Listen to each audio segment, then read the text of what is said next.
in Chicago's South Austin neighborhood, just as the evening sun began to dip behind the rooftops, Kevin Watson, aka Tugg, sat in his car.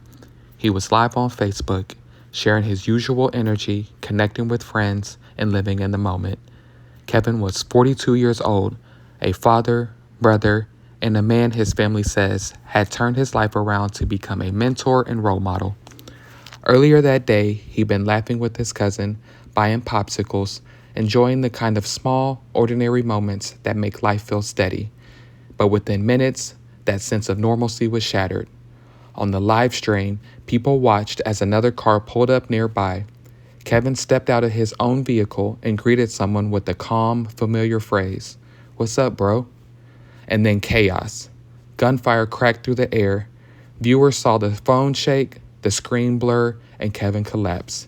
He had been shot in the chest. Yeah. Put this AC back on a little bit.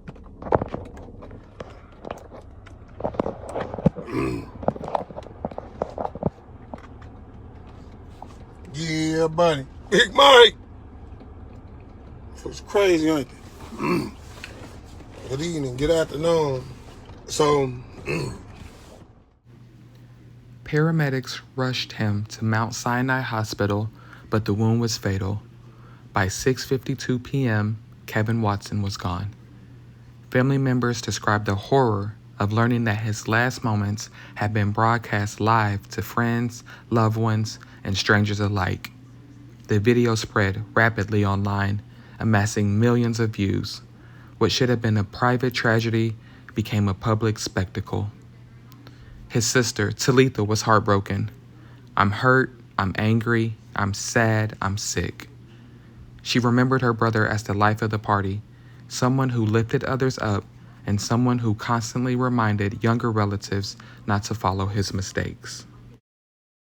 Kevin Watson's murder has already been viewed nearly 2 million times on Facebook as he was killed in the middle of his Facebook Live. In that video, you can see him getting out of his car before hearing a single gunshot fired, happening mere blocks away from this police station here in South Austin.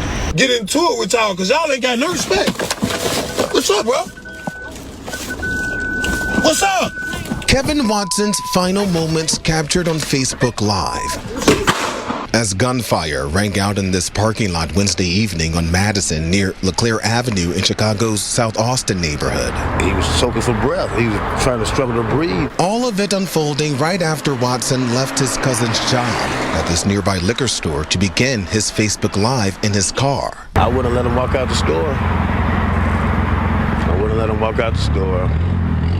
He was a good man for this community. No matter what he done, he helped people, you know?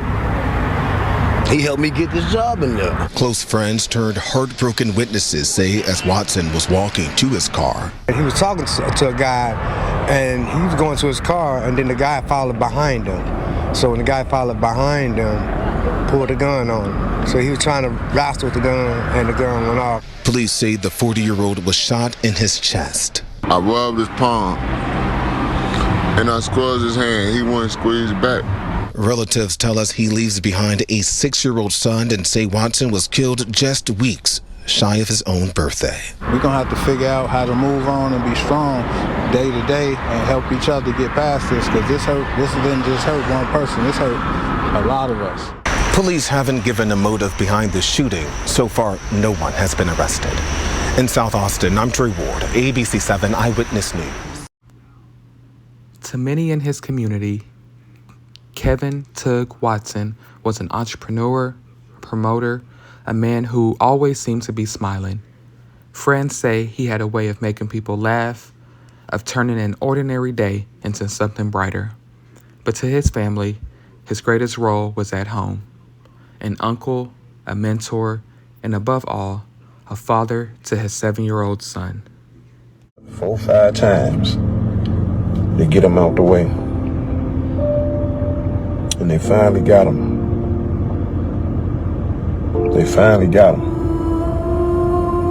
And it's sad because motherfucker don't think about his family. Cause you got down for nothing. Y'all got down for nothing.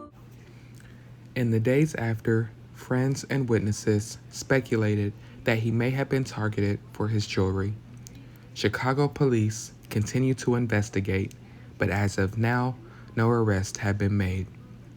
For his community, Kevin's death was the second killing on that same block within a week, underscoring the weight of ongoing violence. Kevin Watson's final live stream began with joy and connection.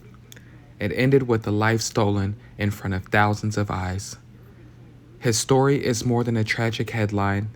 It is a reminder of the fragility of life, the pain of violence, and the voices left behind to grieve. A father, a brother, a son, and a friend, Kevin Tugg Watson's presence is gone, but his memory remains a light for those who loved him.